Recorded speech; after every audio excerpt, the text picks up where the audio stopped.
दुसरे चरण संतांचिया त्यांचे कृपादा लेखतेचा विस्तारू बाबाजी सद्गुरु दास तुका जयांची केलिया स्मरण होय सकळ विद्येचे अधिकरण तेची वंदू श्री गुरु चरण ते नमस्कारुणी आता सेवे लागी सेवक झालो तुमच्या लागलो निज चरणा अहो स्वामी तुकया देवा यावरी न करावा भेरू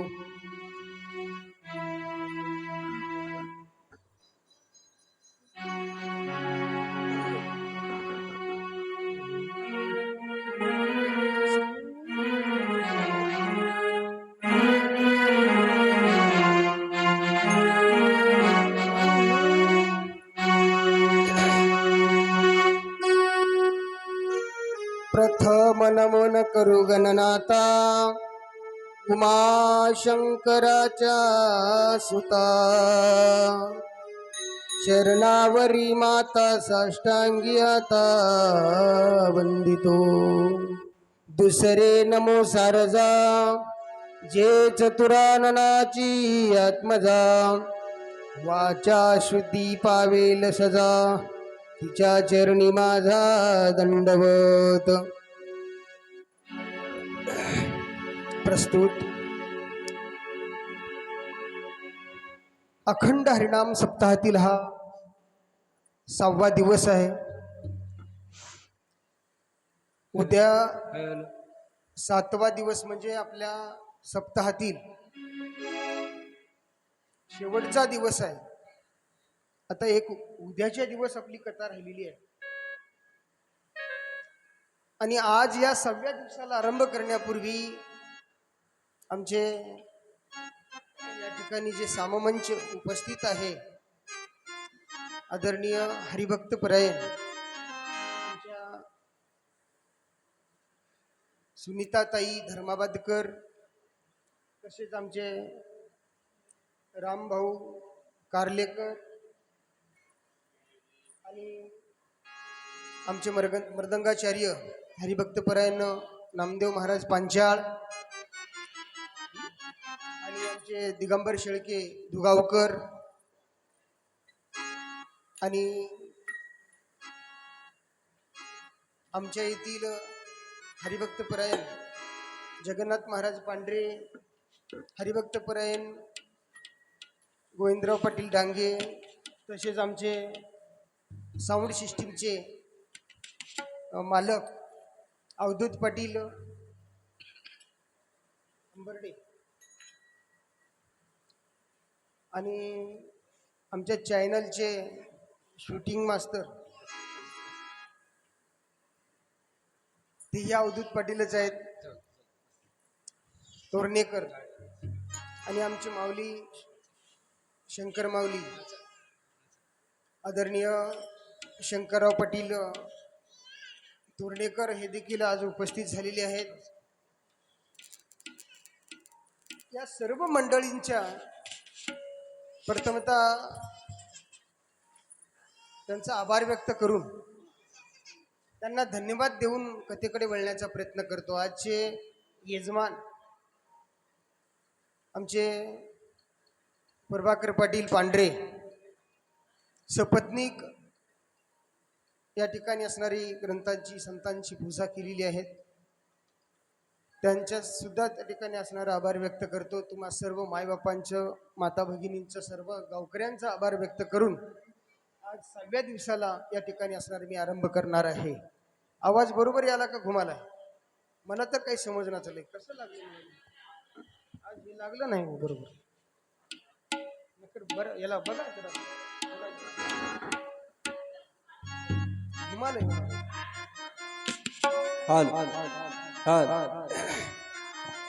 हॅलो हॅलो हॅलो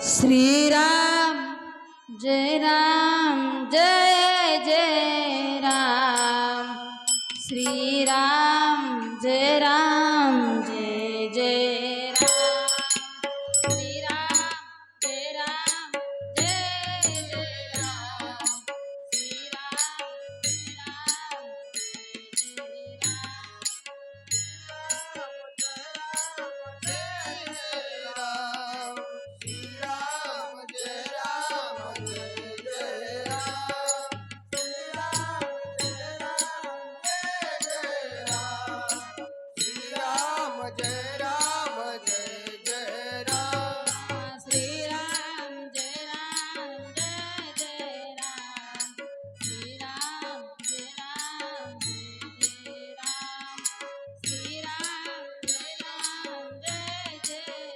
जय राम जय जय राम श्रीराम जय राम जय जय राम श्रीराम जय राम जय जय राम श्रीराम जय राम जय जय राम श्रीराम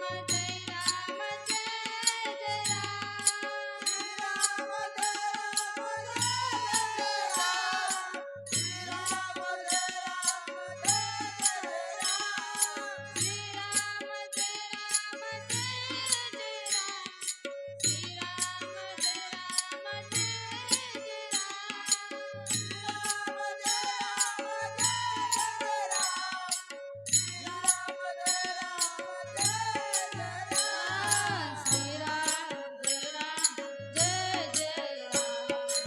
जय राम श्रीराम जय राम जय जय राम श्रीराम जय राम जय जय राम श्रीराम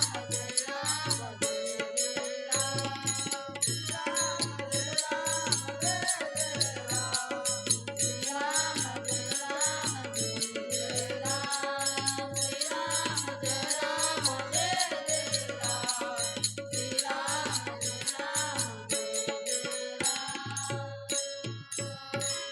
गोपाल कृष्ण भगवान की, राजाधिराज भगवान रामचंद्र महाराज, पवन सूत हनुमान महाराज की, हर हर महादेव।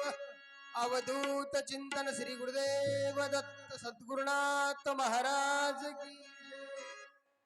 अशा तऱ्हेने काल भगवान परमात्म्याच्या गोवर्धन पूजेच्या त्या ठिकाणी असणार आपण ही कथा ऐकलेली आहे. तुम्हाला सर्वांना तांदूळ आणायला सांगलो होतो, मग का आणलं नाही? काल काल सांगितलेले होतं तुम्हाला तांदूळ आणायला. तांदळाची आपल्याला गोवर्धन पूजा करायची होती, बरं का? असू द्या,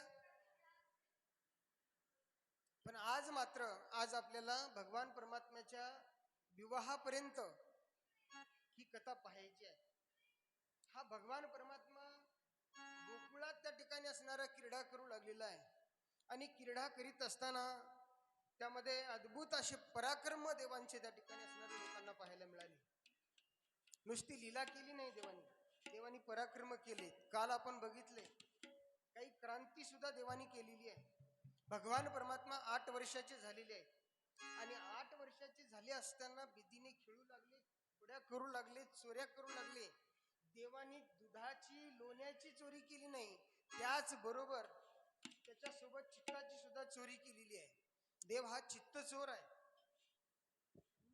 भक्तांचे चित्त चोरतो. हरिले हरिले माझ चित्त,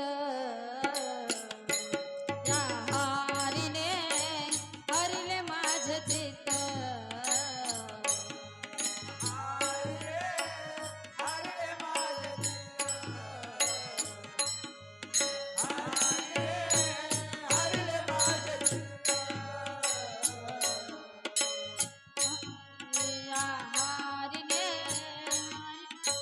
हरिले माझ चित्त, या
चित्त वेधून घेतलं देवानी. त्यांचे चित्त संसारात लागू नये आणि संसारापासून ते परावर्त व्हावेत आणि त्यांना सन्मार्ग मिळावा, त्यांना परमगती मिळावी आणि भगवंत संगतीचं सुख त्यांना प्राप्त व्हावं, या उद्देशाने देवाने त्यांचे चोऱ्या केल्या. बरं का? आणि चित्तच का चोरले नाही, त्याच्याबरोबर दहीदूधच का चोरले? त्याचं एकमेव कारण असं आहे, आपण देवाला नतमस्तक होत असताना, नमस्कार करत असताना बेल आणि फुल का वाहतो? बेल फुलाच्या रूपाने आमचा भाव देवाला अर्पण करत असतो. आणि देवाला नुसता भाव घेता येत नाही, त्याच्यासाठी देव फुलाबरोबर पत्राबरोबर आमचा भाव घेत असतो. असा नियम आहे. शास्त्र सांगते, पत्रम पुष्पम फलम तोयम यो मे भक्त्या प्रणश्यती तदहम भक्ती उपरितम अश्नामी प्रेतात्मनाम. बरोबर आहे की अवधूत महाराज? ते बुवा होते, त्यांना माहित आहे ते. म्हणून देव ह्याच्या साह्याने घेत असतो बरं काय. म्हणून देवानी दह्याच्या, दुधाच्या, लोण्याच्या संयोगाने लोकांचे चित्त चोरायला लागला. आणि जेव्हा चित्त चोरायला लागला देव, त्यावेळेस त्यांचं चित्त संसारात रमत नव्हतं. संसारात चित्त रमत नव्हतं त्या लोकांचं. बरं काय, चित्त संसारात लागायचं नाही त्यांचं.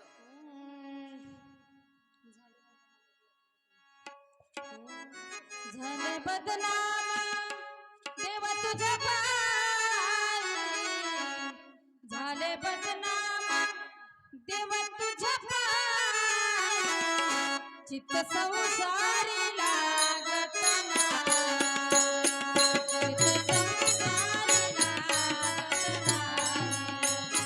चित्त संसारी लागत नाही,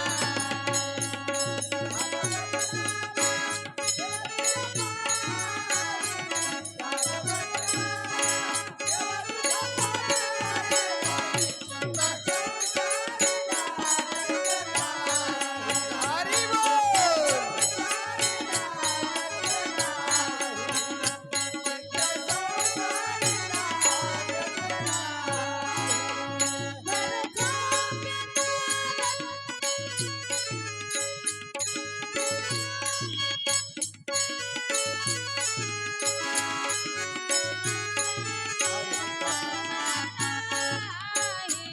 चित्त संसारी लागत नाही, झाले बदनाम, झाले बदनाम देवा तुझ्या पायी, चित्त संसारी लागत नाही, चित्त संसारी लागत नाही, चित्त संसारी लागत नाही.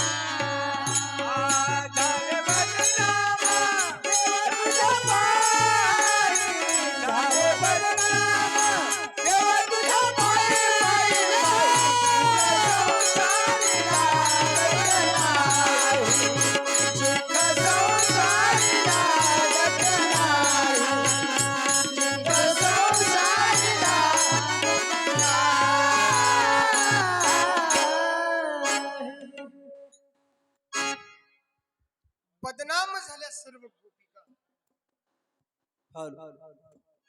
गोपिका संपूर्ण बदनाम झाल्या.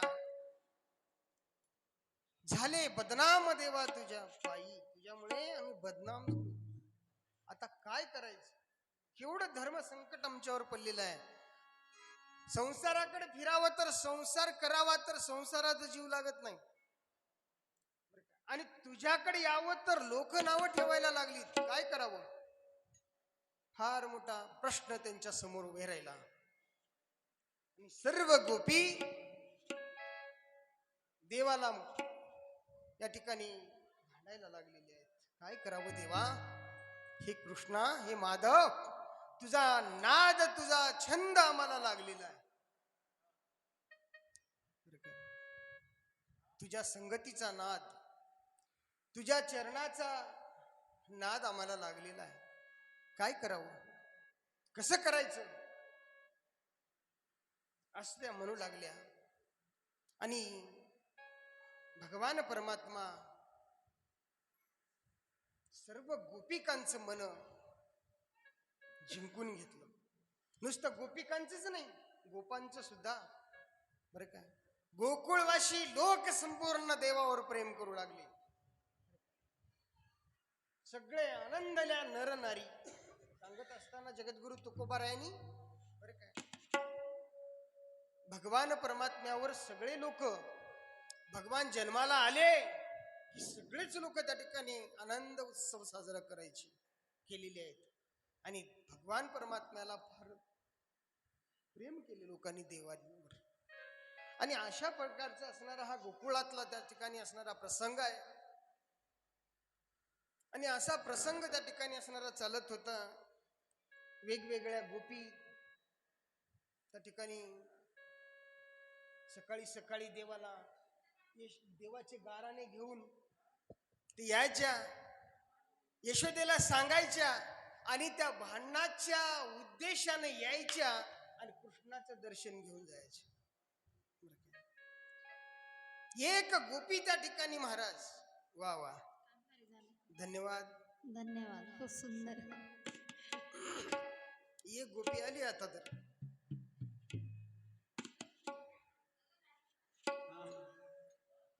वराडा सोबत आले हो. आणि म्हणून कमी केलं, जास्त घुमाले. मग काय झालं, काय म्हणत होतो मी, देवावर प्रेम करू लागले, त्याच्या मुरलीचा वेध लागलाय. आणि अशा प्रकारचं असणार मुरलीवर माझा जीव जडे, मुरलीवर माझा जीव जडे, कशी जीवाला भूल पडे, कशी जीवाला भूल पडे, कशी जीवाला भूल पडे. हरीच्या मुरलीवर जीव जडे, हरीच्या मुरलीवर जीव जडे, कसली जीवाला भूल पडे, कसली जीवाला भूल पडे, कसली जीवाला भूल पडे. श्यामल श्यामल मेघा बनून, श्यामल श्यामल मेघा बनून, श्यामल मेघा बनून, स्वप्न म्हणून मेघा बनून, स्वप्न म्हणून मेघा बनून, मुरलीवर माझा जीव जडे, मुरलीवर माझा जीव जडे, कसली जीवाला भूल पडे, कसली जीवाला भूल पडे, कसली जीवाला भूल पडे. श्यामल श्यामल मेघा बनूनी, श्याम म्हणूनी जाते बनूनी, श्यामल श्यामल मेघा बनूनी, श्याम म्हणूनी जाते बनूनी, प्रीत मनाची जळली आची, प्रीत मनाची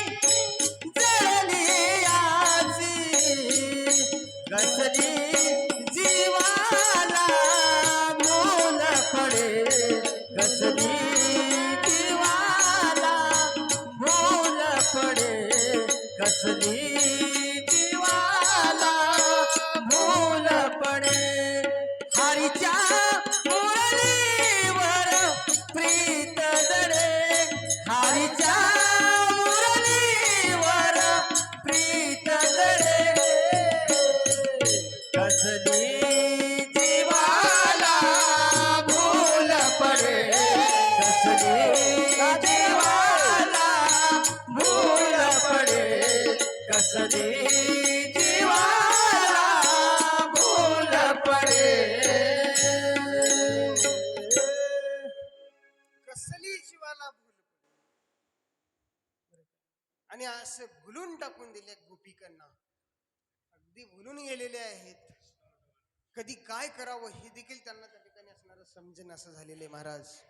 आणि असं करता करता एके दिवशी भगवान बिदीने खेळत असताना खेळता खेळता एक गोपी असणारी महाराज भगवंताचा ईर्ष्याने त्या ठिकाणी असणारे बोलू लागली. आणि बोलत असताना ती फट 2-3 शब्द तिने बोललं देवाला. बरं का? आणि तेच एक घर भगवंताच्या याच्यापासून राहिलं होतं. बरं काय, भगवंताला जे काही आपल्याला भाग द्यायचा असतो ते भाग दिलंच नव्हतं तिने. तिने कधी सप्त्याला पट्टी दिली नाही आणि स्वतः नवऱ्याला देऊ दिली नाही. कधी कोण्या भंडाऱ्याला काही मुठभर तांदूळ आणून टाकली नाही आणि कोणाला टाकू दिली नाही. बरं काय, अशी ती गोपी. आणि देव तिच्या दारामध्ये म्हणजे समोर त्या ठिकाणी असणाऱ्या एका बिद्दीला खेळू लागले, राजबिद्दीला. खेळत असताना ती गोपी भगवंताला त्या ठिकाणी म्हणू लागली, गोपिकांना सांगू लागली, ऐकू घालू लागली भगवंताला. आणि म्हणते की म्हणले कोणी कोणी कितीही त्या ठिकाणी असणार महाराज काही म्हणा म्हणे, पण अजूनही तीळ मात्र लोणी मी कृष्णाला दिलेली नाही आणि देणारही नाही, देणारच नाही म्हणली. कोण लागतो म्हणली तू, आणि काय त्याचा अधिकार आहे, त्याला काय म्हणून द्यायचं, देणारच नाही. बरं काय. आणि महाराज जीवन जगत असताना, व्यवसाय करत असताना मुस्लिम समाजामध्ये अशी एक प्रथा आहे, 100 रुपये जर दिवसामधून जर कमावले तर 10% त्याच्यातले 10% 10 रुपये ते बाजूला काढून ठेवणार म्हणजे ठेवणार. मग ते 90 रुपये ते खर्चू द्या, व्यवहाराला लावू द्या, काही करू द्या, पण त्या 10 रुपयावर त्यांचा अधिकार चालत नाही, असा नियम आहे. शंकर पाटील समोर आहेत, त्यांच्या समोर सांगतो, ही प्रथा आमचीच आहे. भरताने लावून दिलं होतं हे पद्धत, भरतानी, राजा भरतानी.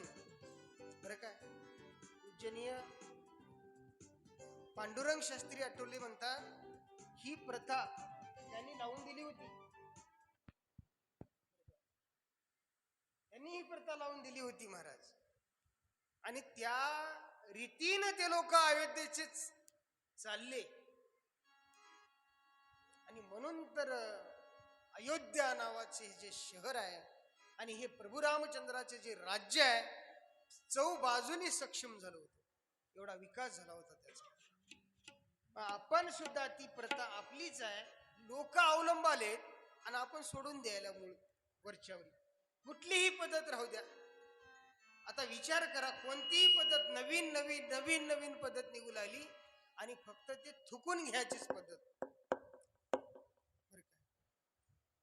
थुकून घ्यायची पद्धत तेवढी समोर आली आणि नावाजायची पद्धत तेवढी आम्ही सोडून देऊ लागलो. आमच्या उपयोगाची फायद्याच्या गोष्टी आम्ही सोडून देऊ लागलो आणि वाईट वाईट वाईट वाईट गोष्टी मात्र आम्ही आवर्जून त्याचा अवलंब करू लागलो. ती गोपी म्हणत होती, मी कृष्णाला काही देणारच नाही म्हणजे देणारच नाही. आणि ती भगवंताने ऐकलं.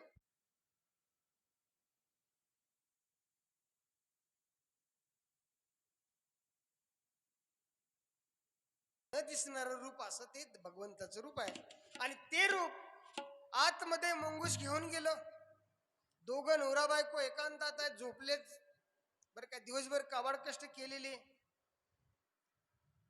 आणि ती झोपलेत. झोपीमध्ये घोरू लागलेत आणि त्यांच्या दोघाच्या मध्ये नेऊन हे मुंगूस सोडून दिले. मुंगूस सोडताना आणि देव गुपचूप बाहेर निघून आले. पांघरणामध्ये मुंगूस आहे, दोघाच्या मध्ये आहे, खुसखुस खुसखुस. त्याला मार्ग सापडना, त्याला बाहेर यायचं पडलंय, त्याला मार्ग सापडना. ते खुसखुस खुसखुस उकरायला लागले. उकरत असताना ह्यांना काय नक लागले कोणास ठाऊक. हे दोघेही जागे झाले. बघता तर काय मुंगूस आहे आणि ते पळून गेलं. बर काय पळून गेले, जाऊ दे गेलं म्हणले मुंगूस आणि झोपले पुन्हा. झोपल्यानंतर भगवान परमात्म्याने काय माव केली कोणास ठाऊक महाराज. दोघांच्या वेणीची गाठ काढून टाकली. बर काय नवऱ्याच्या दाढीची आणि बायकोच्या वेणीची अशी गाठ मारली. ती ब्रह्मगाठ. बर काय ती गाठ अशी पडलेली आहे, देवाने पाळलेली गाठ कधी सुटत नसते. बर काय आणि अशी ती गाठ पडली. त्या गाठी त्या ठिकाणी असणारे महाराज देव निघून गेले. आणि पहाटेचा समय आहे. बोध होण्यासाठी पहाटे ब्रह्ममुहूर्तावर लोक उठायचे. पूर्वी लवकर उठून गाईचं त्या ठिकाणी असणारे दूध काढायचे, त्यांचे चारा पाणी शेण पाणी करायचे. दिवसाबरोबर सडे टाकणं. त्या काळामध्ये पहाटे उठायचे लोक, कामं करायचे. पहाटेच्या समयाला जे लोक उठून कसरत करतात, मेहनत करतात, त्यांना कधी डॉक्टरकडे जायची गरजच पडत नाही. बरं काय सकाळी सकाळी कोवळ्या उन्हामध्ये ती लोक बाहेर असायची, रस्त्याने रानामध्ये कामं करायची. आणि जे सूर्याच्या कवळ्या उन्हामध्ये जे काही सत्व आहे ते दुसऱ्या तुमच्या कुठल्या भाजीमध्ये, कोण्या पदार्थामध्ये, कोण्या औषधामध्ये मिळू शकत नाही. बरं काय जीवनसत्व सूर्यकिरणामध्ये जे मिळतं ते दुसऱ्या कशामध्ये मिळत नाही. आणि एवढं आरोग्यदायी असणारं ते औषध अमृत, अमृतासारखे गुण सूर्य त्या समयाला वाटतो. बरं काय आणि अशा लोकांना त्या ठिकाणी वाटतो की जे लोक सूर्याच्या अगोदर उठलेत, अंतुरणाचा त्याग केलेत, त्यांनाच वाटतो. आणि अंतुरणाचा त्याग ज्यांना केलेत त्यांनाच हे लाभ होतो आरोग्याचा. अंतुरणामध्ये गुंतून पडले त्यांना आरोग्य मिळत नाही, ते निरोगी होत नाहीत, ते रोगी बनतात. मग आता घ्या दवाखाने लागतात. बरं काय आणि पैसे घालवावे लागतात. ह्या सगळ्या गोष्टी कराव्या लागतात महाराज. पूर्वीची पद्धत आहे, मी सांगतोय ते पूर्वीची. अशा पद्धतीने असणारे लोक सकाळी सकाळी उठून कामं करायची. आणि ते दोघही नवरा बायको महाराज. बायको उठत होती, बायको उठण्याबरोबर नवऱ्याच्या दाढीला झटका बसला. झटका बसण्याबरोबर ती काय म्हणते, अहो सोडा म्हणले, काय वाटते तुम्हाला? लोक सारं उठले, काम धंदे सगळे सडे रांगोळी करायलेत लोक, आणि तुम्हाला काय वाटते आता उजले, आता सोडा. अशी म्हणते ना म्हणते. तेवढ्यामध्ये नवरा म्हणू लागला, अगं काय तुला काय कळते की किती निब्बर जाडीला मला झटका मारलीस? काय मजाक करायचं आहे का? म्हणलं का वय मजाक करायचं आहे, थट्टा मस्करी करायचं काय वय आहे का? दोघांचंच भांडण लागलं. ती म्हणते मी ओळलो नाही, ह्यानं म्हणते मी ओळलो नाही. बघितलं तर काय वेणीची दाढीची गाठ आहे. आता काय करावं? ही गाठ कोण पाळली? मी. तिने म्हणते मी पाळणे, शपथ पाळणे. देवा शपथ, तुमची शपथ, तुमच्या गळ्यात शपथ है का नाही? आईच्या नाही, बापाच्या नाही, ती अशी आण घेऊ लागली. मग पाळणं कोण? वेणीला आणि दाढीला धरून गाठ कोण मारलं? मग हे सोडण्याचा प्रयत्न केला. ते दोघं शिंडून आले. इळती आणायला गेलं तरी दोघच, बरं काय, कोयता आणायला गेले तरी दोघच, एका मागे खिंडून आले, घरामध्ये हुडकून आले. आणि असे हुडकून परेशान महाराज. कापलं तर कापत नाही, तुटलं तोडलं तर तुटत नाही, सोडलं तर सुटत नाही गाठ.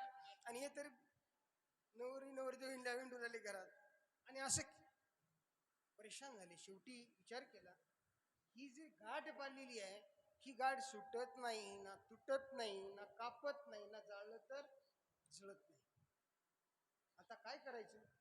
आणि हे कोणी केला असेल, विचार केला आणि त्यावेळेस तिच्या लक्षात आलं त्या महिलेच्या, म्हणले हे गाड दुसरं कोणी पाळलं नाही. मुंगूस सुद्धा आपल्या घरी जे आणून सोडलंय ते नंदाच्याच पोराचं काम आहे. कारण दिवसभर ते मुंगूस त्याच्या काकत होतो, झापडीपर्यंत ते मुंगूस त्यानं सोडलंच नाही. आणि ते मुंगूस ज्याच्याकडे होत त्याच काम आहे म्हणले हे माझ्या घरात यायचं. आला ग आला ग आला ग आला ग कळीचा काटा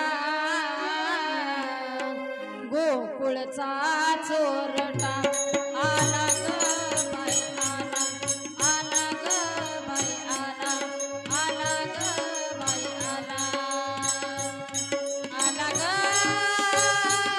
आला ग आला ग आला ग कळीचा काटा गोकुळचा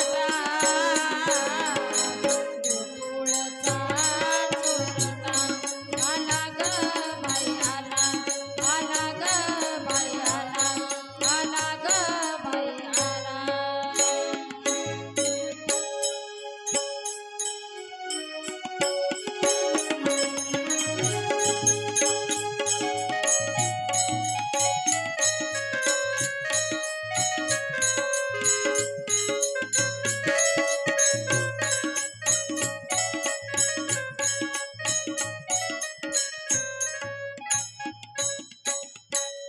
आणि हा परमात्मा त्या ठिकाणी असणारा मुंगूस घेऊन आला, माझ्या घरी आणून सोडला बरं काय. आणि दाढीची आणि वेणीची त्या ठिकाणी असणारी गाठ मारली त्यांनी. आता काय करावं? आणि ते आतमध्ये बसले, आता बाहेर कसं निघावं? एवढी फजिती आता गावामध्ये कसं दाखवावं म्हणून ते आतमध्येच बसून राहिले, अंधारामध्ये बसून राहिले एका कोपऱ्यामध्ये. सकाळ झालं महाराज बरं काय, भक्क उजळलं, पण दारातून त्या ठिकाणी असणार महाराज काही आवाज येत नव्हता, कोणाची काही हालचाल दिसत नव्हती. सगळे लोक जागे झाले, आपापली कामधंदे केले. आता उघडेल दार, तेव्हा उघडेल दार, दार काय उघडे ना, माणूस काय बाहेर नाही गेला. शेजारी पाजारी विचार करू लागले, काय झालं म्हणावं, काय झालं. आणि आज ह्या आमचे शेजारी का आले नाहीत बाहेर, असं ते विचार करू लागले बरं का. आणि असा विचार करतात बऱ्याच वेळ झालं, 8 वाजले तरी बाहेर येणार. मग त्यावेळेस काही लोकांनी विचार केला, दारावर थाप मारलं काय, कडी वाजवलं तर काय आवाज देणार, हाक मारलं तरी आवाज देणार, तेव्हा निश्चितच समजू लागले की काहीतरी घरामध्ये झालं. बाहेर गेले असते तर माणूस बाहेरून कुलूप लावते, कडी लावते, मधून लावू नये.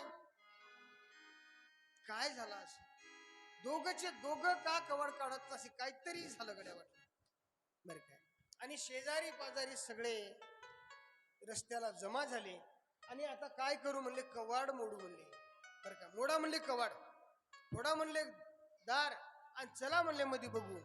एकाने सांगितलं आपण जाऊ नये म्हणले मध्ये, आपण कशाला पुरक्याच्या घरामध्ये जायचं, आणि आधीच्या आधी कसं जायचं. आपण काय करू, पलीकडे आबादानीला राहणारी जी तिची लेक आहे तिच्याकडे बातमी देऊ नये.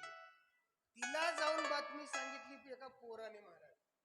ते जाऊन सांगितलं, महाराज रंगूबाई रंगूबाई, आणि काय झालं की काय नाही की तुमचे मायबाप अजून कवाड काढले नाहीत, बोल नाही झाले, थाका मारल्याना आवाज देना. असं म्हणल्याबरोबर सळ केलं त्या बाईच्या पोटात. त्या बाईनं ऊर बडून घेतली, कपाळ बडून घेत धपधपा वक्षस्थळ कुठून घेऊ लागली बरं काय.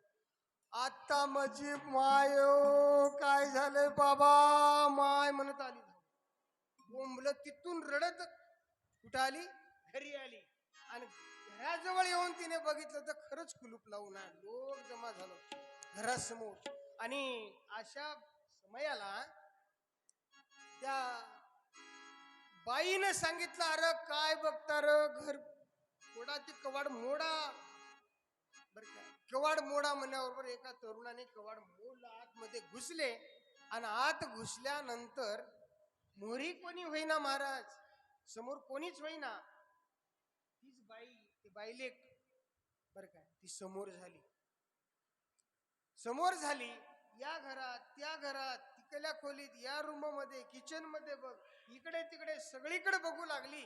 आणि हे मधल्या घरात जाऊन बसली आणि अंधारात बोललं तर बोलणार बर काय. आणि कोपऱ्यामध्ये जाऊन बसून त्या ठिकाणी असणार महाराज त्या आवाज देणार, लाजू लागले बाहेर पडायला. आणि आई आई म्हणत ते बाई महाराज घरामध्ये गेली. घरामध्ये गेल्या बरोबर हे बाई कोपऱ्यात बसून म्हणाली, अगं काय तुला कसं सांगू, अगं तुला काय काय झालं, तुला का तू मोठ्या मोठ्याने बोंबलालीस, इतकंच अगं कुठंही खपल्या नाही आम्ही, मग कोपऱ्यात का बसल्या, कोपऱ्यात का बसल्या. म्हणलं काय सांगू, म्हणलं शिकवायची ती झाली म्हणजे आमची, काय करावं.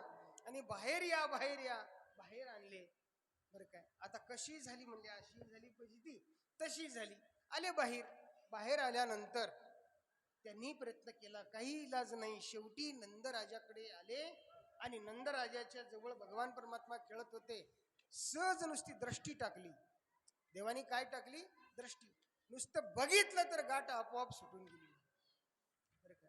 आणि अशा खोड्या अशा लीला देवानी करू लागले. आणि असे करता करता भगवान परमात्म्याने वृंदावनामध्ये रासलीला केलेली आहे. रासलीला. आणि ही रासलीला भागवतामध्ये बरं काय फार त्याला महत्व आहे. भागवतामधले एक मुख्य कथा म्हणून त्या ठिकाणी असणारी सांगितलेली आहे दशमस्कंदामध्ये. रासलीला कशी केली देवानी, तर 6 महिन्याची एक रात्र बनवली. आणि त्या 6 महिन्याच्या रात्रमध्ये सर्व गोपी त्या ठिकाणी असणाऱ्या जमवलेल्या आहेत. आणि मुरली वाजू लागलेली आहे वृंदावनामध्ये बरं काय.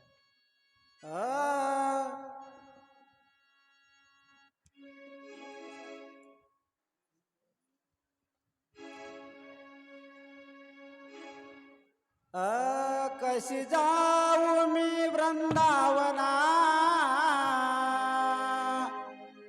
कशी जाऊ मी वृंदावना, मुरली वाजवितो काना, मुरली वाजवितो काना. कशी जाऊ मी वृंदावना, कशी जाऊ मी वृंदावना, मुरली वाजवितो काना,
आणि भगवान परमात्म्याची मुरली ऐकल्यानंतर या सगळ्या गोपी एकाच वेळेस ठरवल्याप्रमाणे सर्व वृंदावनात जमा झाल्या. ऐका.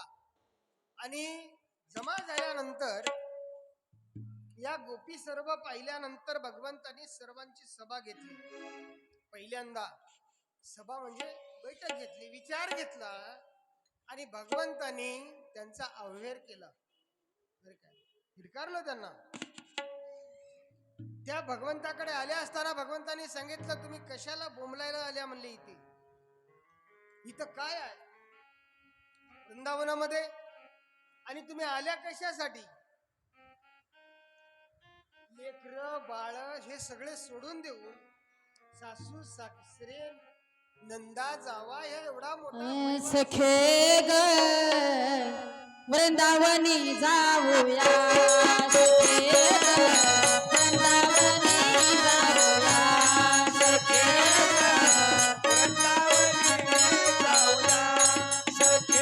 ग वृंदावनी जाऊया, सखे ग वृंदावनी जाऊया,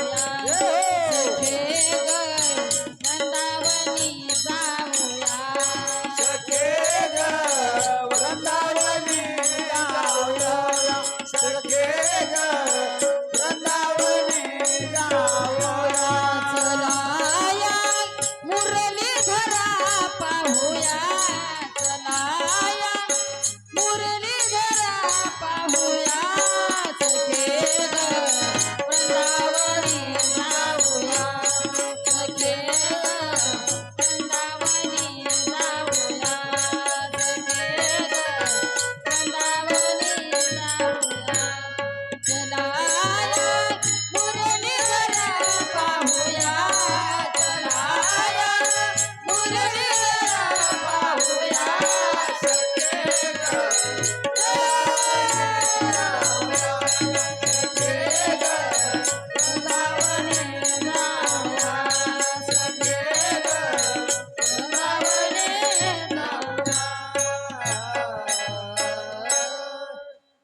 आणि म्हणून भगवान परमात्म्याची मुरली ऐकली, सगळे जमा झाल्यानंतर भगवंताने सांगितलं, तुम्ही एवढा मोठा संसार आहे, तुमच्या पाठीवर एवढा संसार असून एवढं सारं जबाबदारी असताना तुम्ही इथे कशासाठी आल्या, आणि काय बंद होतं म्हणले इथे येण्यावर, करू नये का म्हणले संसार. आणि असं म्हटल्यानंतर भगवान परमात्म्याला त्या म्हणू लागल्या, देवा आम्ही आलोय तुला प्राप्त करण्यासाठी, आणि संसारात आहे काय, संसारात सगळी काही त्या ठिकाणी असणारे काय आहे, तर हे माईक पसारा आहे, नाशिवंत पसारा आहे, सगळं दुःखच दुःख आहे, आणि तुझ्या चरणापाशी मात्र सुखच सुख आहे, आणि त्याच्याकरिता आम्हाला तुझ्या चरणाची प्राप्ती व्हावी म्हणून या ठिकाणी असणार आम्ही आलो. आता ह्या गोपिका आणि परमात्मा, बरं काय, गोपिका काय आहेत ह्या तर श्रुती आहे, आणि भगवान काय आहे तर तो त्या ठिकाणी असणारा परमात्मा आहे, बरं काय. आणि ह्या त्या ठिकाणी असणाऱ्या ह्या श्रुती भगवंताशी त्या ठिकाणी असणाऱ्या एकरूप होण्यासाठी आलेली आहेत.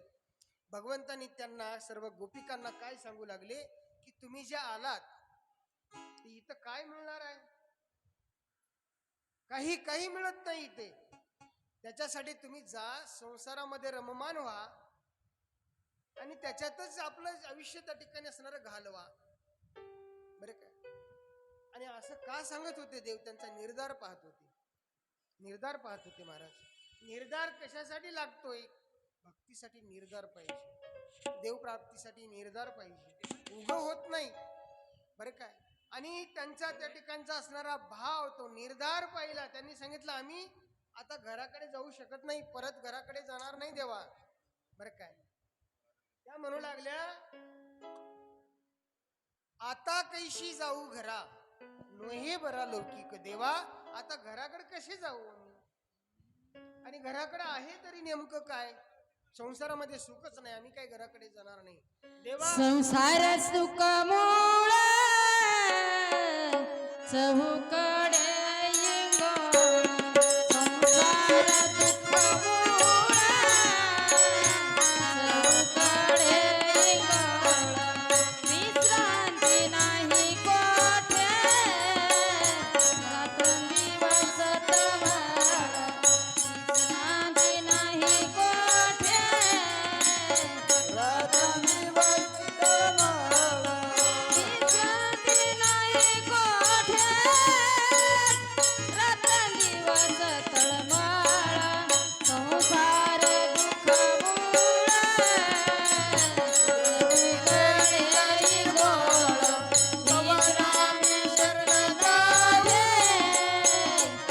रात्रंदिवस तळमळ जगद्गुरु तुकोबाराय अभंगाच्या माध्यमातून सांगतात, संसार दुःख मूळ चोहीकडे इंगळ, विश्रांती नाही कोठे,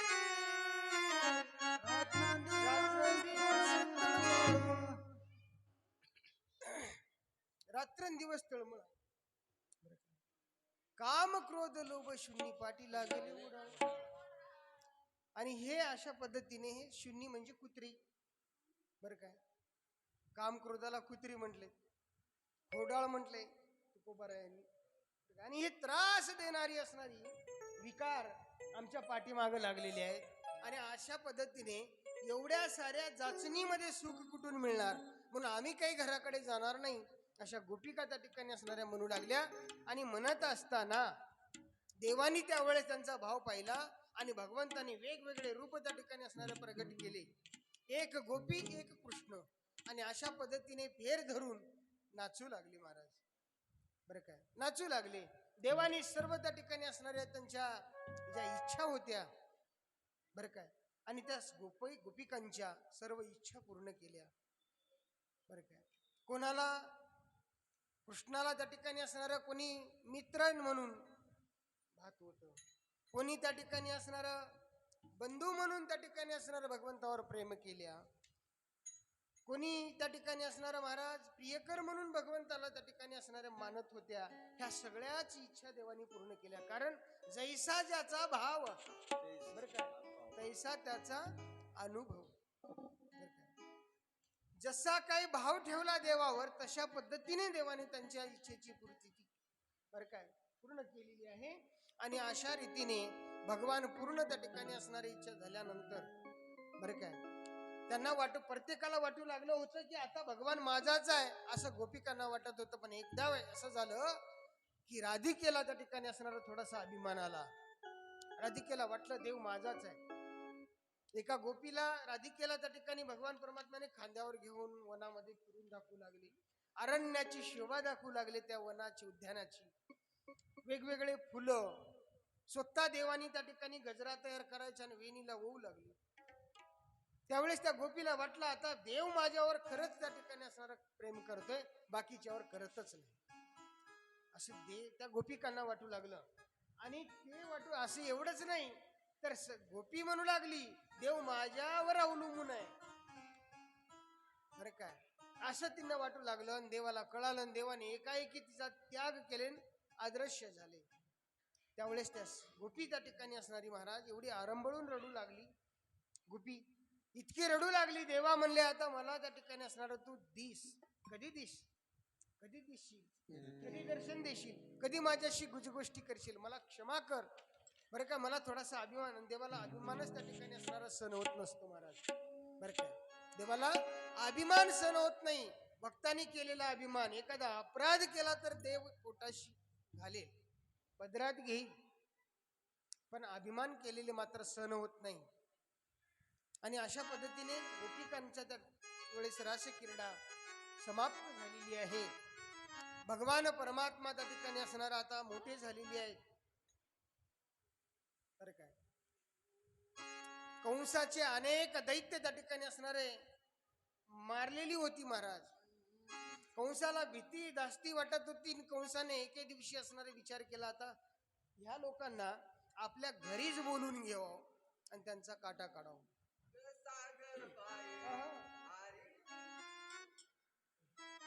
घेऊन आले.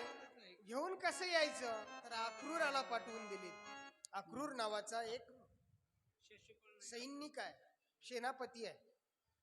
अक्रूर हा हरिभक्त आहे आणि कंसाच्या राज्यात तो काम करत होता, उग्रसेनाच्या राज्य कारभारामध्ये, बरं काय. आणि तो पूर्वीचा सैनिक आहे. राजा उग्रसेन ज्यावेळेस राज्य होता त्यावेळेस हा अक्रूर सेनापती होता. मग हा हरिभक्त आहे, माळकरी आहे आणि याच्यावर विश्वास खातील गोकुळचे लोक म्हणून कंस त्याला पाठवून दिला. तो आल्यानंतर राजवाड्याच्या समोर रथ उभा आहे आणि रथ पाहिल्यानंतर त्या ठिकाणी असणारं सगळ्या गोपी त्यावेळेस विचारू लागला, हा रथ त्या ठिकाणी असणारा रंगालेला आहे, हा रथ कोणाचा आहे? आणि मग त्यावेळेस त्यांना समजलं हा रथ अक्रूराचा आहे आणि उद्या देव मथुरेला जाणार आहेत. मथुरेला गेल्यानंतर देव आता परत येतील का नाही याचं काय त्या ठिकाणी असणारं शाश्वती नाही. त्या ठिकाणी असणारे विचार करू लागले, आता देवाला आपण मथुरेला जाऊ देऊ नये. अक्रूर येऊ द्या की कोणी येऊ द्या, आमच्यातून जर देव निघून गेला, गोकुळ सोडून गेला, तर पुन्हा गोकुळला येणार नाही, त्याला जाऊ द्यायचं नाही म्हणले. सगळे त्या ठिकाणी असणारे संघटित झाले, विचार केला आणि त्यावेळेस सगळ्या गोपिका त्या ठिकाणी अक्रूराला भांडू लागल्या. महाराज अक्रूराला भांडू लागल्या. अक्रूराला त्या ठिकाणी असणारा म्हणू लागल्या, नको नेऊ भगवान अक्रूरा, नको नेऊ भगवान, नको नेऊ भगवान अक्रूरा, नको नेऊ भगवान. नको येऊ भगवान अक्रूरा नको येऊ भगवान, नको नेऊ भगवान अक्रूरा, नको नेऊ भगवान, नको नेऊ भगवान अक्रूरा, नको नेऊ भगवान. नको नेऊ भगवान अक्रूरा नको नेऊ भगवान. आई बाप ही हमरा फोडती, आई बाप ही हमरा फोडती, हरणी पाडसा समान अक्रूरा, नको नेऊ भगवान, नको नेऊ भगवान अक्रूरा, नको नेऊ भगवान, नको नेऊ भगवान अक्रूरा, नको नेऊ भगवान, नको नेऊ भगवान अक्रूरा, नको नेऊ भगवान.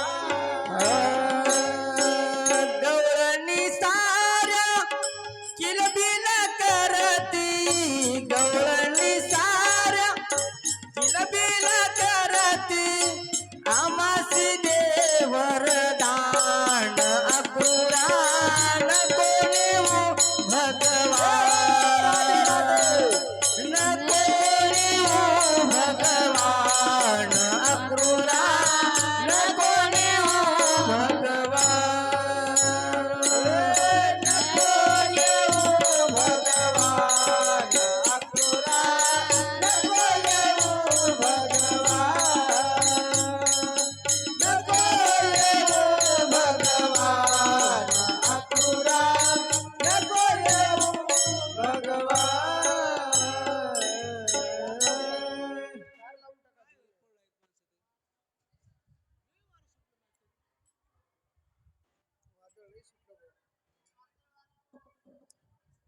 कृपया उठू नका कोणी बी कथेमधून.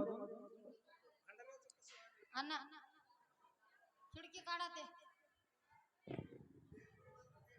काढून टाका. हा ते ना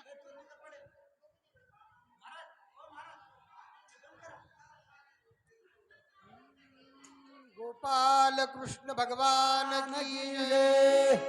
राजाधिराज भगवान रामचंद्र महाराज की जय. बसा आता, बसा थोडा वेळ बसा आता, काय होत नाही. 10-15 मिनिटं बसा, बाहेर जाऊ नका, बाहेर जाऊ नका, कोणाचे पत्र उडतील, लेकरं सांभाळा.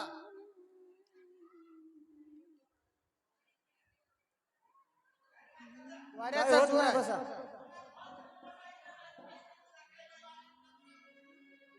मन लागे ना राधेच, राधा झाली हो बावरी. मन लागे ना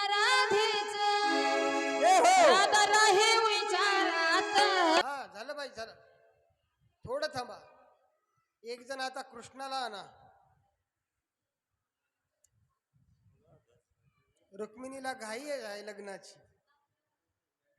रुक्मिणीला घाई आहे लग्नाची. कृष्ण सजवून आणा लगेच.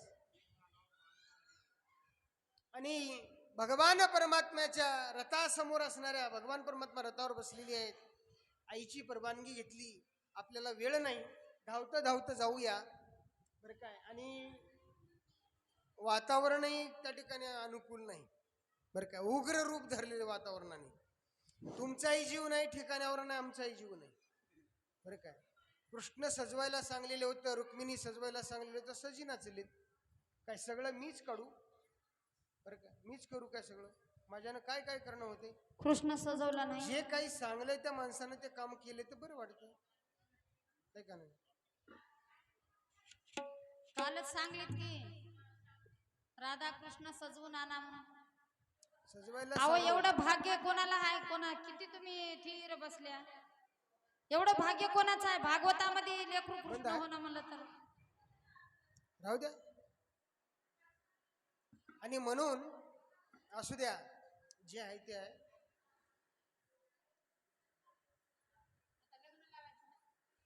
आता कृष्ण परमात्मा मथुरेला चाललाय. आता पुन्हा येणार नाही.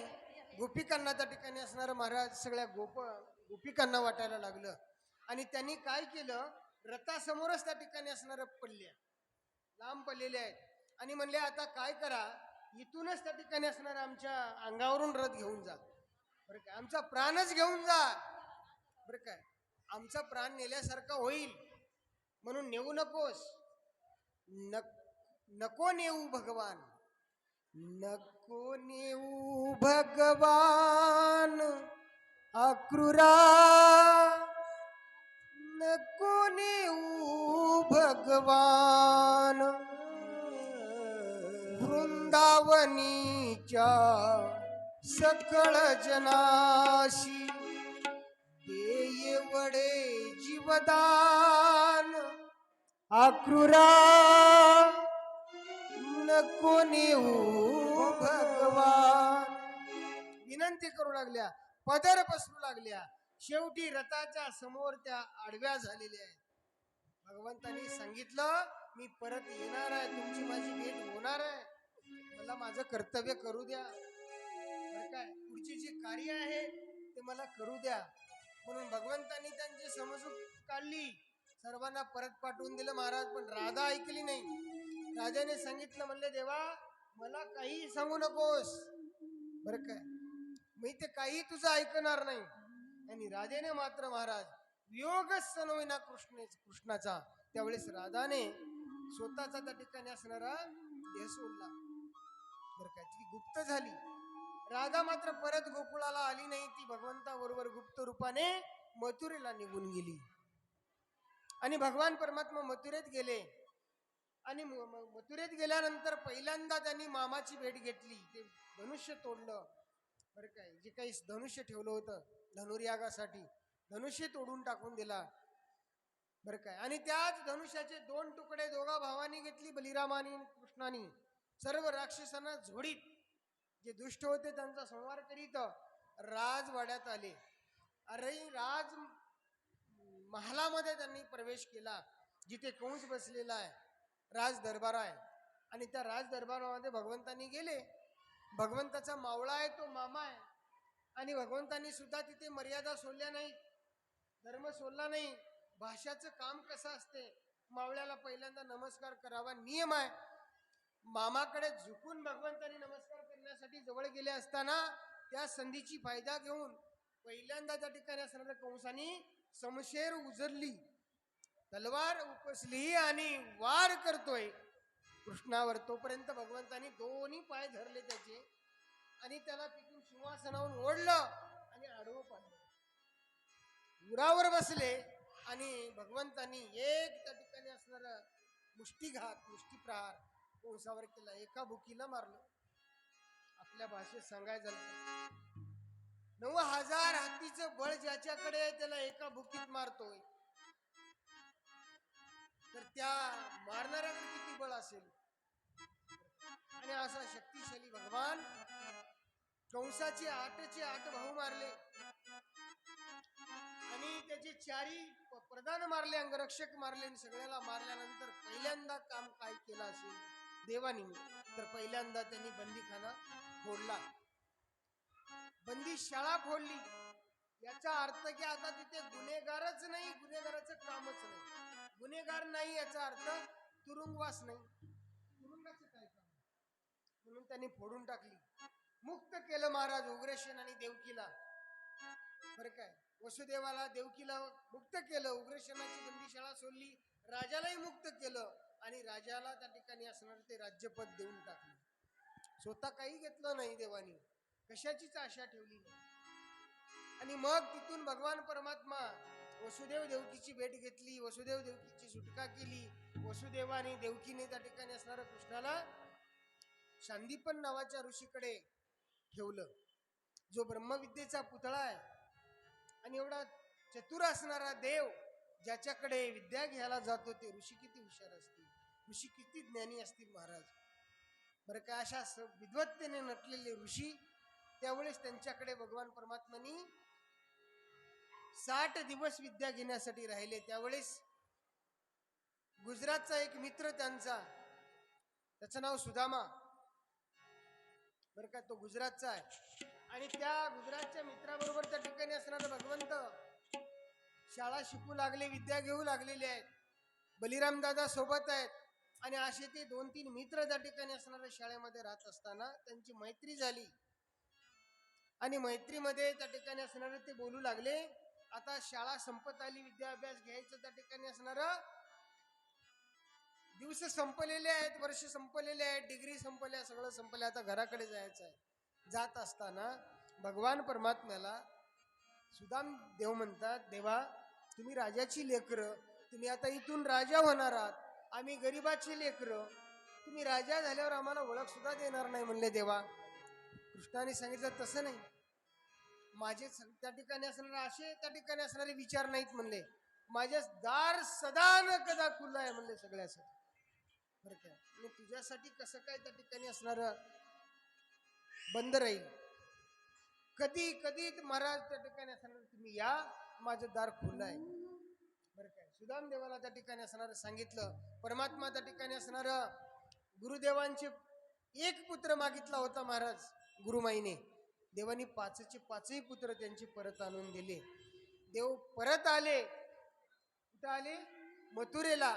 आणि मथुरेला आल्यानंतर देव त्या ठिकाणी असणार मोठे झालेले आहेत आणि जी कर्तव्य करायची होती ती सर्व त्या ठिकाणी कर्तव्य करू लागले. सर्वत्र कीर्ती पसरली देवाची. काळे उन्हाला मारलं आणि जरासंधाला 17 वेळा त्या ठिकाणी असणाऱ्या रथाला फुलं आणल्या का, फुलं फुलं, बरं काय, फुलं कोणी आणलेत काय,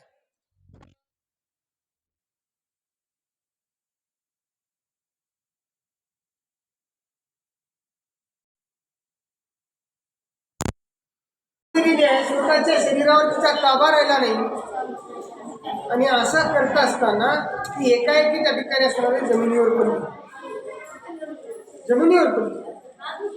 जमिनीवर पडल्यानंतर राजांच्या राजवाड्यातले डॉक्टर लोक धावले, दासी धावल्या आणि पाणी शिंपडलं. जेव्हा माणूस शुद्ध हरपते तेव्हा पाणी शिंपडावं लागतं. तोंडावर पाणी मारण्याबरोबर ते शुद्धीवर येत असते. बरं काय, म्हणून तातडीने त्या ठिकाणी असणारं पाणी मारलं आणि रुक्मिणीला शुद्धीवर आणलं. महाराज रुक्मिणीला शुद्धीवर आणलं असताना सगळे लोक वेगवेगळे त्या ठिकाणी असणारे शंका घेऊ लागले, तर्क करू लागले. पण भीष्मक राजाला करेक्ट कळालं होतं की ह्या बाईला, आमच्या मुलीला, राजकुमारीला दुसरा तिसरा कुठला बाधा झाला नाही. बाधा कोणता झाला होता तर द्वारकेचं भूत धरलं होतं. कुठलं, द्वारकेच्या भूताचे बाधा आहे आणि हे भूत आता सोडणार नाही. तर ह्या राजकुमारीला म्हणजे भीमकीला, रुक्मिणीला आता त्या भूताला त्या ठिकाणी अर्पण करण्यातच फायदा आहे, शानपण आहे, असं राजानं त्या ठरवलं. आणि ब्राह्मणाला दक्षिणा दिली. ब्राह्मण निघून गेला. रुक्मिणी नावाचा त्या ठिकाणी असणारा जो वडील बंधू होता त्याला जवळ बोलावलं आणि आपला विचार त्याच्या समोर मांडला. रुक्म्या नावाचा जो बंधू आहे त्याचे मित्र सुद्धा त्या ठिकाणी असणार आहे, त्याच्यासारखे त्याच वृत्तीची लोक, दुष्ट प्रवृत्तीची, राक्षसी प्रवृत्तीची. त्याला भगवंताला द्वारकाधीश कृष्णाला आपली बहीण देतो असं त्या ठिकाणी असणार. आपल्या वडिलांनी सांगितल्याबरोबर त्याला राग आला. त्यांनी सांगितलं म्हणजे नाही नाही, माझी बहीण मी आता त्या कृष्णाला देणार नाही. कारण हा कृष्ण कसा आहे तर हा कृष्ण राजाही नाही, त्याच्याकडे संपत्ती नाही, संतती नाही, कुठलं ठाव ना ठिकाण, त्याला आपली बहीण देऊन काय फायदा आहे. आणि त्याचे विचार त्या ठिकाणी रुक्म्याला आवडले नाही. रुक्म्याने सांगितलं मी माझी ताई मी कोणाला देईन तर शिशुपाळाला. म्हणून राजा भीमकाचे द्वारी स्वयंवर मांडिले द्वापार, हळदी लावून शिशुपाळा माळ घातलेली गोपाळा. असं अभंग आहे नामदेवरायाचं, फार सुंदर अभंग आहे महाराज. हळद लावली कोणासोबत हळद लावली, हळदी शिशुपाळाला लावली होती. नवरीची उष्टी हळद शिशुपाळाला लावतात. आता कोणी बी खेळाली, म्हाताऱ्या बी हळद, करण्या बी हळद, गडी बी हळद, आणि बाया बी हळद. हळद कोणी खेळायची असते, नवरी आणि नवरदेव. बाकीच्या लोकांचं काय काम आहे. म्हणजे कुठेही अशी प्रथा आता आलेली आहे अंमलामध्ये की आता कोणी बी हळद खेळा, असं जमणार नाही महाराज. आणि ही प्रथा नाही आपली. बरं काय, त्याला थोडंसं आवर घालता आलं तर घाला, आवडत नसते त्या सोडून नाही का.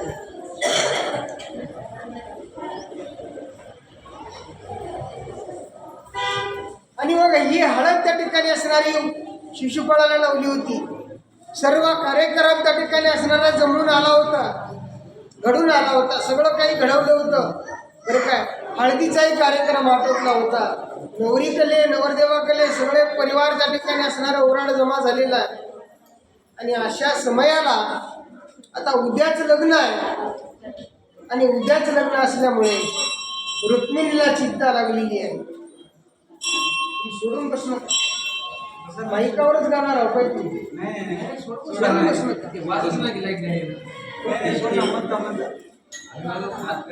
रुक्मिणीला त्या ठिकाणी चिंता लागलेली आहे. आता ह्या जर त्या ठिकाणी नराधमाच्या मनात अभ्यास दिलं तर माझ्या जीवनाचं वाटेरा होऊन जाईल. रुक्मिणीला राग आला आणि रुक्मिणीने काय केलं महाराज, एका ब्राह्मणाला बोलावून घेतली आणि ब्राह्मणाला बोलावून घेऊन त्या ठिकाणी असणारा नमस्कार केली. पायावर त्या ठिकाणी असणारी ती डोकं ठेवलेली आहे, विनंती केलेली आहे आणि म्हणाली मला एकदासा कृष्णाची माझी भेट करून दे महाराज. बरं काय, संतामुळेच देव मिळत असतो, म्हणून तर त्या ठिकाणी असणाऱ्या संताला शरण जावं लागते महाराज. बरं काय, तुझं भाव आहे जरी देव तरी हा सुलभ उपाय. बरं काय, त्याच्यासाठी एक उपाय सांगितला आहे. तर देव जर पाहायचा असेल किंवा मिळवायचा असेल, देव जर प्राप्त करायचा असेल तर पहिलं आम्हाला संताला शरण जावं लागेल. बरं काय, आणि शरण गेल्याशिवाय परमात्म्याची प्राप्ती नाही. ही रुक्मिणीला कळालं. रुक्मिणीने देवाला प्राप्तीसाठी संतांना त्या ठिकाणी शरण दिली. बरं काय, सुदैव नावाचा ब्राह्मण त्यांनी त्या ठिकाणी असणारं महाराज या राजकुमारी आमच्या रुक्मिणी मातेचं गाणं ऐकलं आणि रुक्मिणी मातेला भरवसा दिला, मी आता द्वारकेला जाईल आणि भगवान परमात्म्याला घेऊन येईल, चिंता करायची गरज नाही. आणि असं सांगितलं आणि भगवंतानी त्या ठिकाणी असणारा आणण्यासाठी ब्राह्मण भगवंताला आणण्यासाठी गेला. घाईने गेला. गेल्यानंतर जे पत्र लिहिलं होतं रुक्मिणीने, पत्र लिहिलं होतं ते पत्र असणारं भगवंताच्या हातात दिलं. ब्राह्मणाला बघितल्यानंतर ब्राह्मणाचा आदरातिथ्य देवाने केलेलं आहे. साधूचा आदरातिथ्य, त्याचा आदर सत्कार, त्याचा मान सन्मान केला पाहिजे. देवाने का केलं हे मागायला लोकांना, आपण करणार गेलं तर लोक करणार, मागावून येणारे लोक संताचा आदर सत्कार करणार. आणि संत म्हणताना आमच्या धर्माचा आधारस्तंभ आहे. तुम्हाला सांगतो, संत आणि ग्रंथ जोपर्यंत आहे तोपर्यंत आमच्या धर्माकडे करड्या नजरेने कोणी पाहू शकणार नाही. बरं का, ही काळ्या दगडावरची रेष आहे म्हणून ही सोपी गोष्ट नाही. साधी सुद्धा सामान्य महाराज ही वस्तू नाही आहे. याचा आदर सत्कार व्हावा याच्यासाठी देवानी त्या साधूचा आदर सत्कार केला. बसायला आसन टाकलं. बरं काय, तांब्या भरून त्या ठिकाणी साजूक पाणी आणून महाराजाला त्या ठिकाणी असणारं दिलेले आहे. ते स्वतः साधूचे पाय धुतले आणि उन्हाळ्यावर बसून त्यांच्या येण्याचं कारण विचारलं. त्याला चालू करायचं मला.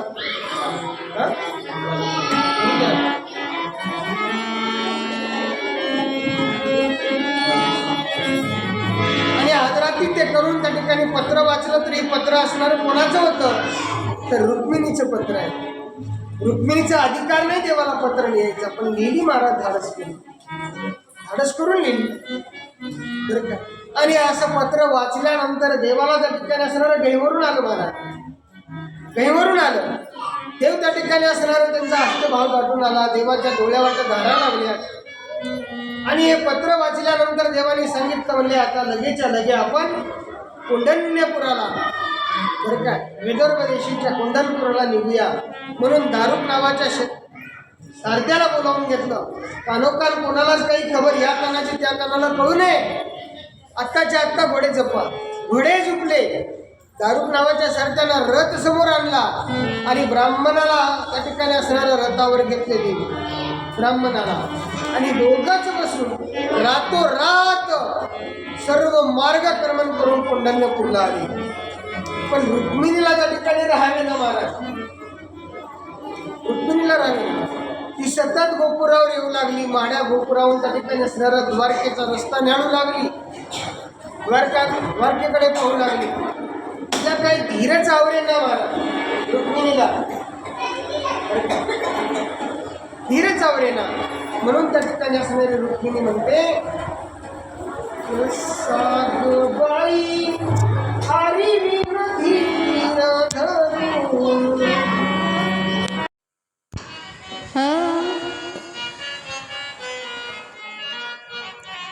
कसा ग बाई हरवेन धीर धरून, कसा ग बाई हरवेन धीर धरून.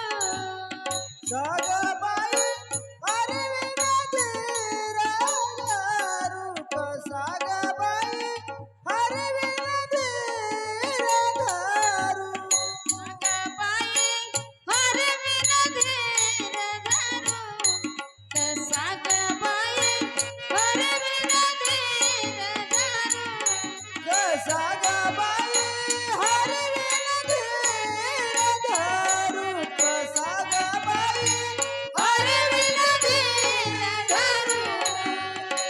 सुदैव ब्राह्मण करुणा ते सुधीर ब्राह्मण कविला ते कसा ग येईन काय दारू, कसा ग बाई हरवेन धीर धरून, कसा ग बाई हरवेन धीर धरून.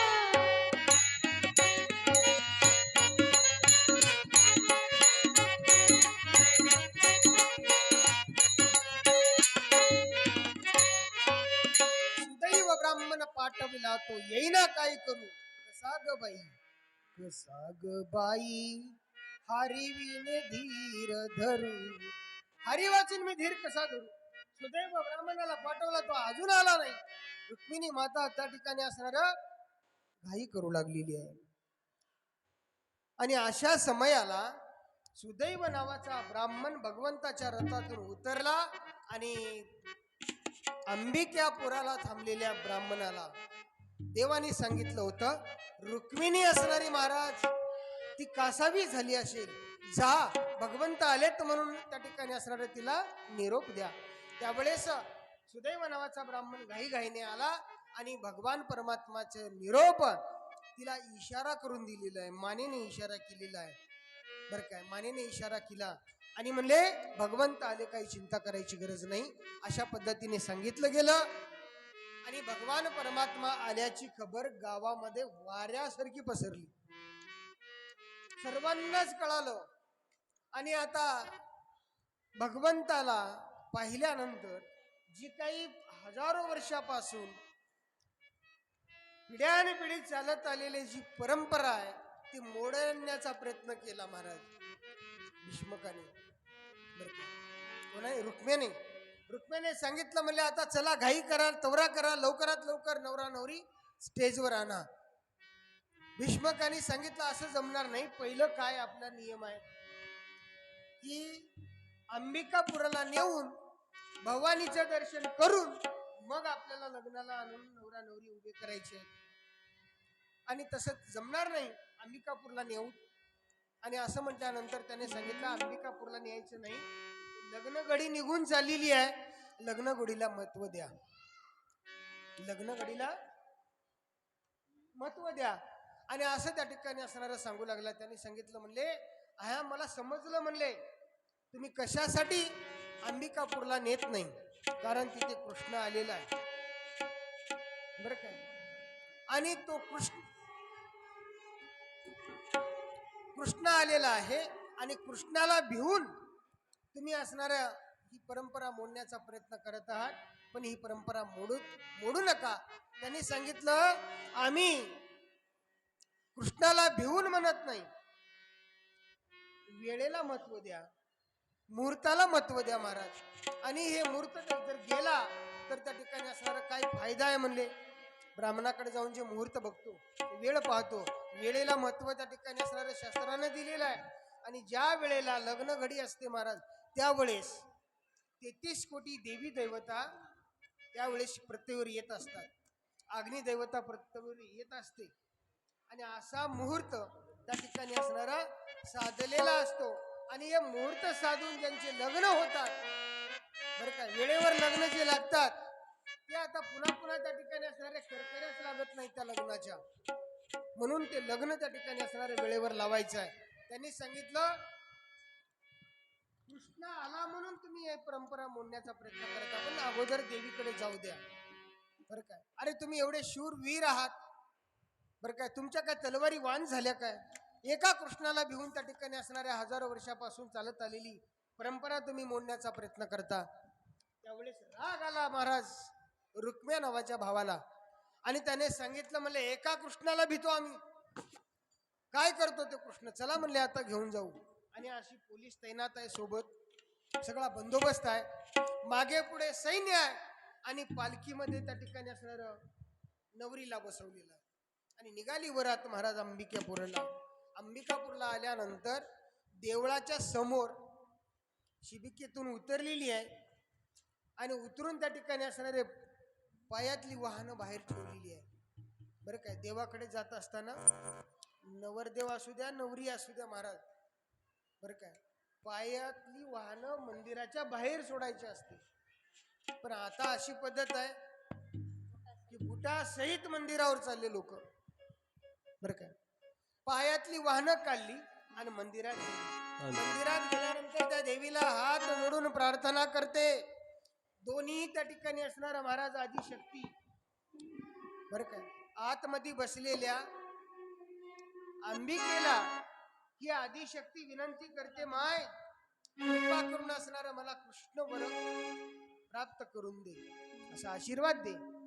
आणि नमस्कार करण्यासाठी झुकली असताना देवीने अलगतच त्या ठिकाणी असणाऱ्या देवीच्या गळ्यातला हार रुक्मिणीच्या गळ्यात पडला. बरं काय? रुक्मिणीच्या गळ्यात पडल्याबरोबर तिला संकेत मिळाला. देवाचे संकेत असेच मिळत असतात, बरं काय, पण कळत नाहीत माणसाला. वारंवार क्षणाक्षणाला संकेत देव देत असतो, जवळून येत असतो. आपल्या कित्येक वेळेस जवळ येतो जातो पण कळत नाही महाराज. आणि असा भगवान परमात्मा, बरं काय, देवाची माव ही त्या ठिकाणी असणार रुक्मिणीला कळाली. क्षणामध्ये रुक्मिणीला ते समजलं आणि रुक्मिणीला त्या ठिकाणी सद्बुद्धी सुचली. रुक्मिणीने आपल्या डोक्यावरचं घुंगट, बरं काय, आणि ते घुंगट असणार करवलीला पांघरून दिली आणि आपण मोकळी झाली. रुक्मिणी मोकळी झाली. रुक्मिणीकडे कोणी बघिना महाराज, साक्षात नवरी आहे. खरी नवरी कोण बघते? घुंगटातच बघाले, घुंगटातच बघाले. सर्व लोकांचं लक्ष लागलं त्या घुंगटाकडे. घुंगटाकडे चले, बर काय. आणि गर्दीतून त्या ठिकाणी असणारं महाराज ती करवली चालली. करवलीकडे सगळे फिरले त्या घुंगटच बघायला. पण त्या सर्वांची नजर चुकून रुक्मिणी माता जिकडे रथ उभा राहिलाय भगवंताचा तिकडे जाऊ लागली. लगेच क्षणामध्ये रथ भगवंतानी फिरवला आणि रुक्मिणीला रथावर घेतले आणि लगेच त्या ठिकाणी असणार भगवान परमात्मा द्वारकेच्या दिशेने पलायन केले. बरं का? रथ असा मैल 2 मैल गेल्यानंतर यांच्या लक्षात आलं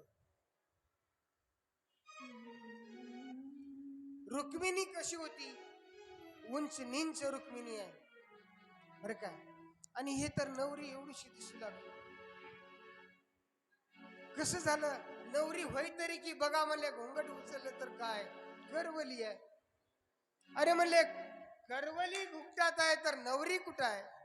नवरीचा शोध घेत त्या ठिकाणी असणार रथाचे आकार्या बघत पाठलाग केले लोकांनी.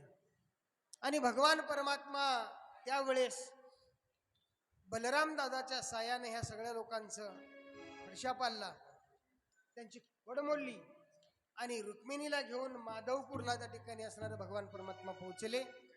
रुक्म्याचा पराजय झाला आणि भगवान परमात्मा रुक्मिणीला घेऊन गेल्यानंतर रुक्मा नावाच्या तिचा जो बंधू आहे रुक्मा आणि तो वडील बंधू असणारा रुक्मा, त्यावेळेस तो गावातच प्रवेश केला नाही. त्याने प्रतिज्ञा केली होती. प्रतिज्ञा असफल झाल्यामुळे त्याने त्या ठिकाणी असणार दुसरंच एक नगर रचिलं.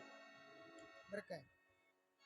आणि भीष्मक नावाचा राजा त्यावेळेस कुठं आला, मधुपूरला आला. सर्वांना बोलावून घेतलं भगवंतानं. नवरीकडले नवरदेवाकडले सगळेच लोक आले. बरं काय. आणि भगवान परमात्म्याचं लग्नाला 33 कोटी लोक आलेले आहेत. देवाच्या लग्नाला हे का नाही कोण येण्याशी राहील महाराज. सगळेच लोक आले. गणपती बरोबर सरस्वती आलेली आहे, विष्णू बरोबर लक्ष्मी आलेली आहे, पार्वती आलेली आहे. भगवान खंडीरायाच्या लग्नाला हो आले वराड कोण कोण. खंडीरायाच्या लग्नाला हो आले वराड कोण कोण. सरस्वती घेऊनी आले गणपती गजानन. त्या साखर पुण्याचे अगं बाई साखर वाटली. नवरी नवरी नवरी नवरी नटाली. बानुबाई सुपारी फुटवली. नवरी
पद्धतीने सर्व परिवार भगवंताचा जमा झाला आणि भगवान परमात्म्याचं लग्न आहे.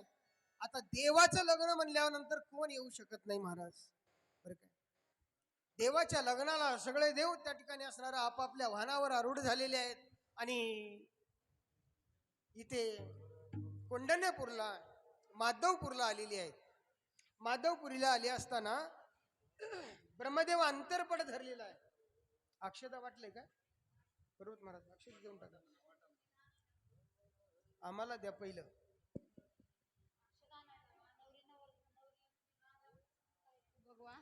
लेकरं आणलेत काय? फुलं फुलं टाकीत आणा.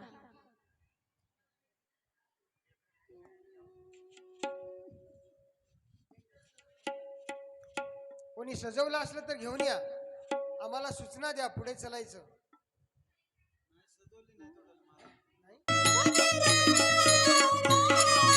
देऊन पत्रिका दिली मी छत्रशहारा. छत्रशहारा दिली मी छत्रशहारा. मृदंग हे क्षण तळ मृदंग वाजते. मृदंग हे क्षण तळ मृदंग वाजते. सोन्याचं सोन्याचं सोन्याचं सोन्याचं सोन्याचं भासिंग लगीन देवाचं लागत. सोन्याचं भासिंग लगीन देवाचं लागत. तुम्ही बघा सगळं लोक बघा त्याला. सोन्याचं भासिंग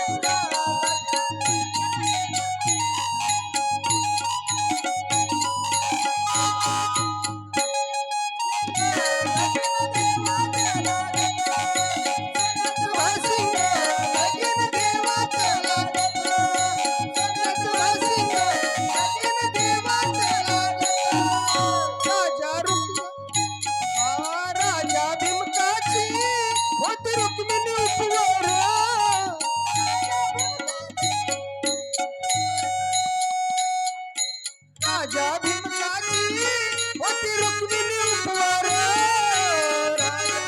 राजा भीमकाचे होता रुक्मिणी उपहार.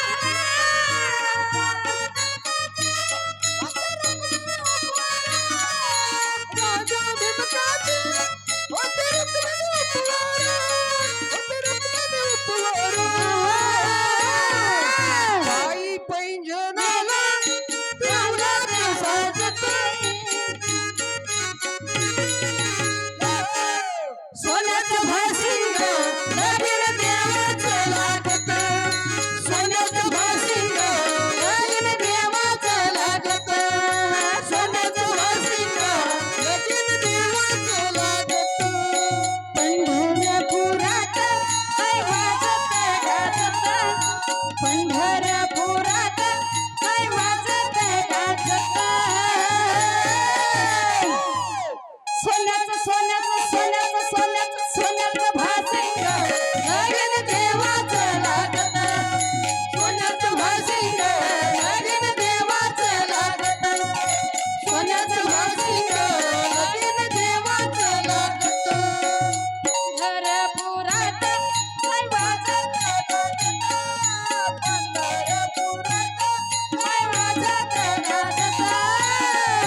विठ्ठल माझा माझा माझा माझा माझा विठ्ठल माझा विठ्ठल माझा माझा माझा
गोपाल कृष्ण भगवान की जय.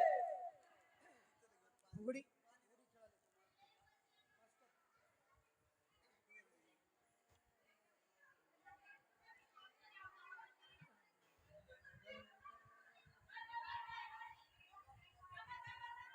थांबा थांबा थांबा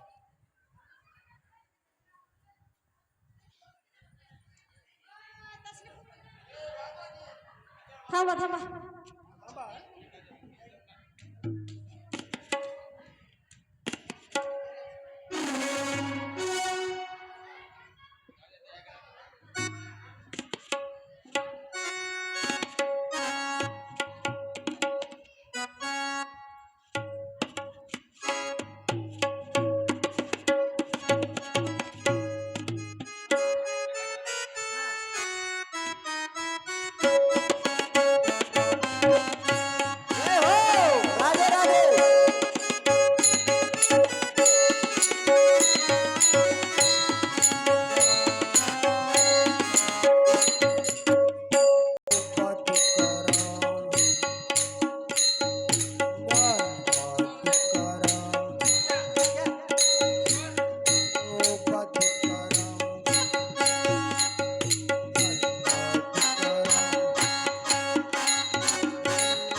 रुक्मिणी सनयनी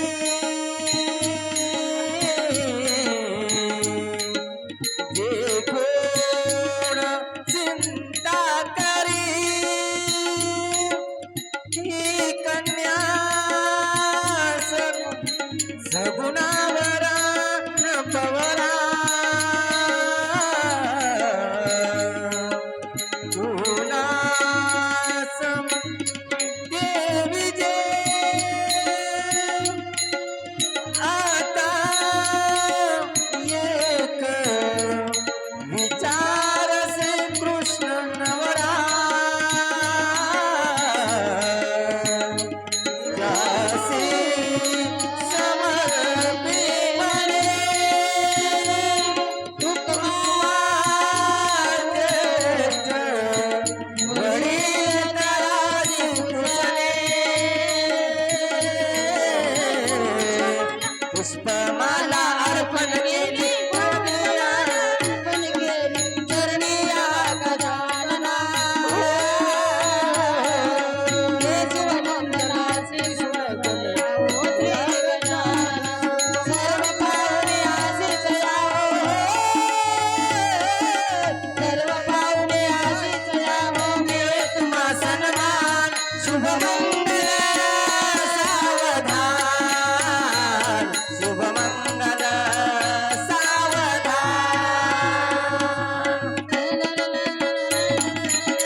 गोपाल कृष्ण भगवान की राजाधिराज भगवान रामचंद्र महाराज की पवन सूत हनुमान महाराज की भारत माता की छत्रपति शिवाजी महाराज की धर्मवीर संभाजी महाराज की जय श्री राम जय श्रीराम जय श्री राम जय श्रीराम जय श्री राम जय श्रीराम वंदे मातरम वंदे मातरम वंदे मातरम वंदे मातरम